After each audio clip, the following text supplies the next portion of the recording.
చిలకమ్మ ఎర్ర ముక్కులే పిల్లవాకు పూవై పూసిన ఎర్ర రోజా పూత గులాబీ పసిపాదం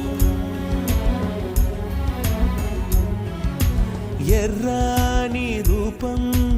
ఉడికే కోపం ఎర్రాని రూపం